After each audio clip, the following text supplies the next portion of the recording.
Adik-adik, Ibu mau bertanya nih, apakah kalian sudah mendengar kata malaikat? Sudah mengetahui malaikat itu siapa?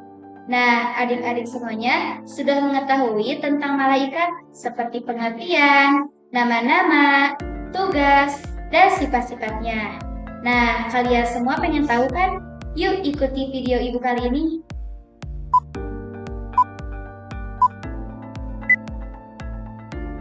Assalamualaikum warahmatullahi wabarakatuh adik-adik. Bagaimana kabarnya hari ini?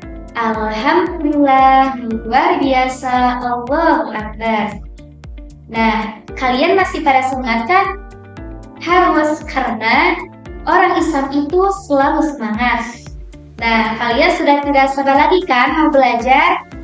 Tapi sebelum kita memulai kepada pembelajaran, alangkah baiknya kita berdoa dulu kepada Allah Subhanahu wa Ta'ala agar kita diberikan ilmu yang bermanfaat dan berkah kepada kita semua. Nah, pada pembelajaran kali ini kita akan membahas tentang iman kepada para malaikat. Yang mana tujuan daripada pembelajaran kali ini yang pertama agar adik-adik mengetahui pengertian malaikat. Yang kedua, agar adik-adik mengetahui tugas-tugas malaikat. Yang ketiga, agar adik-adik mengetahui sifat-sifat malaikat. Selain itu, dalam pembelajaran kali ini, kalian juga dapat mengetahui pengertian, sifat, dan perilaku jin, iblis, dan setan. Yuk kita masuk kepada materi yang pertama. Dengarkan dan perhatikan dengan baik ya. Materi yang pertama, kita akan membahas tentang pengertian malaikat. Ayo, di antara adik-adik semua, siapa nih yang tahu apa itu malaikat? Ya, betul sekali. Malaikat berasal dari kata malakun yang berarti kekuatan. Dalam mengemban misi dan tugasnya, malaikat itu juga disebut dengan ar-rasul yang berarti utusan Allah. Nah, lalu malaikat itu diciptakan dari apa? Malaikat itu diciptakan oleh Allah Subhanahu wa Ta'ala dari nur atau cahaya. Beriman kepada malaikat artinya meyakini adanya malaikat walaupun kita tidak melihat mereka, dan meyakini bahwa malaikat itu adalah ciptaan Allah, menyembah Allah, selalu taat kepada Allah, dan terhindar dari perilaku yang tercela. Oke adik-adik, kita lanjut kepada materi yang kedua, yaitu tentang tugas-tugas malaikat. Nah, adapun tugas-tugas dari malaikat, yaitu yang pertama, malaikat Jibril bertugas menyampaikan wahyu dan mengajarkannya kepada nabi dan rasul.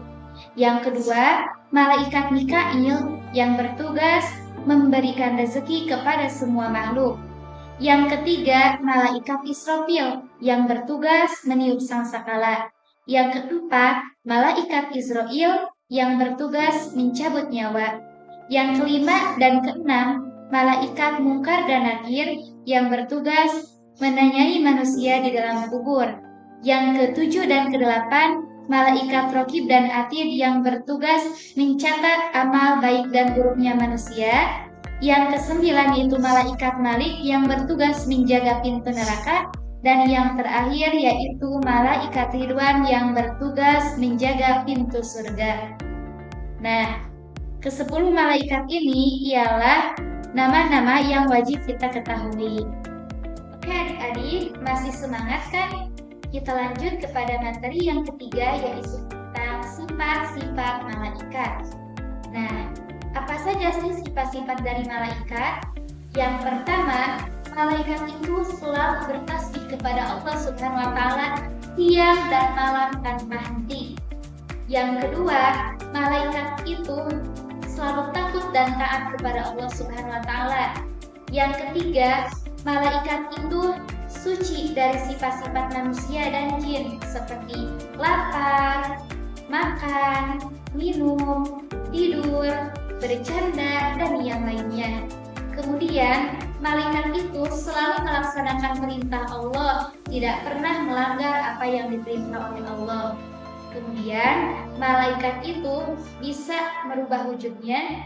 Dan yang terakhir, malaikat itu memiliki kekuatan yang luar biasa dan kecepatan cahaya. Nah, itulah sifat-sifat yang dimiliki oleh malaikat. Adik-adik semua, sebagaimana kita ketahui bahwa lawan dari malaikat adalah jin, iblis, dan setan. Nah, pada pembahasan kali ini, Ibu akan sedikit membahas mengenai jin, iblis, dan setan. Yang pertama, Ibu akan membahas mengenai pengertian dari jin, iblis, dan setan. Nah, jin itu berasal dari bahasa Arab yang berarti menutupi atau merahasiakan. Maksudnya, bahwa jin itu tertutup dari panca indera manusia, dan jin merupakan makhluk halus yang tidak dapat dilihat dan diciptakan oleh Allah dari api.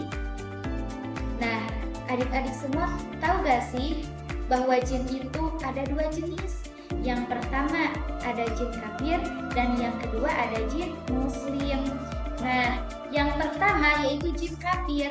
Jin kafir ialah jin yang selalu membangkang terhadap perintah Allah Subhanahu wa taala. Sedangkan jin muslim adalah jin yang mengakui keesaan Allah Subhanahu wa taala. Selanjutnya yaitu iblis. Nah, iblis berasal dari bahasa Arab yang berarti putus asa. Nah, maksudnya di sini adalah iblis itu putus asa dari rahmat dan kasih sayang Allah Subhanahu wa taala. Adik-adik masih semangat kan? Tidak terasa bahwa kita itu telah memasuki kepada pembahasan yang terakhir, jadi jangan sampai kelewatkan ya. Nah, pembahasan kali ini yaitu mengenai sifat dan perilaku jin, iblis, dan setan. Nah, adapun sifat-sifat dari jin ialah yang pertama, jin itu tidak dapat dilihat oleh manusia. Yang kedua, jin itu diciptakan dari api. Yang ketiga, jin itu ada dua jenis, sebagaimana yang tadi dikatakan, ada jin kafir dan ada jin muslim. Nah, kalau untuk perilaku jin itu menurut sebagian ulama, rupa, tabiat, kelakuan dan perangannya itu mirip dengan manusia. Karena apa? Karena jin juga itu seperti manusia, ada yang baik dan juga ada yang buruk, ada yang muslim dan juga ada yang kafir. Selanjutnya yaitu sifat dan perilaku iblis dan setan. Yang pertama, iblis dan setan itu tidak dapat dilihat oleh manusia. Yang kedua, iblis dan setan diciptakan oleh Allah Subhanahu wa taala dari api yang sangat panas. Yang ketiga, iblis dan setan memiliki sifat angkuh dan sombong. Yang keempat, iblis dan setan selalu membangkang terhadap perintah Allah. Dan yang terakhir, iblis dan setan tidak mati sebelum datangnya hari kiamat. Nah, iblis dan setan ini sangat menghendaki manusia agar terjerumus kepada jalan yang sesat dan menggoda manusia agar menyeleweng dari petunjuk Allah Subhanahu wa taala. Karena iblis dan setan itu tidak senang jika manusia hidup bahagia. Iblis dan setan menginginkan manusia itu hidup menderita. Nah, adik-adik, tidak terasa ya, kita sudah berada di akhir pembahasan. Materi tentang iman kepada malaikat sudah Ibu sampaikan. Nah, semoga materi yang Ibu sampaikan ini bisa bermanfaat untuk adik-adik semuanya. Oke, langsung saja kita akhiri pembahasan kali ini dengan bacaan hamdalah bersama-sama. Alhamdulillahirrabbilalamin. Ibu akhiri pembelajaran kali ini. Wassalamualaikum warahmatullahi wabarakatuh.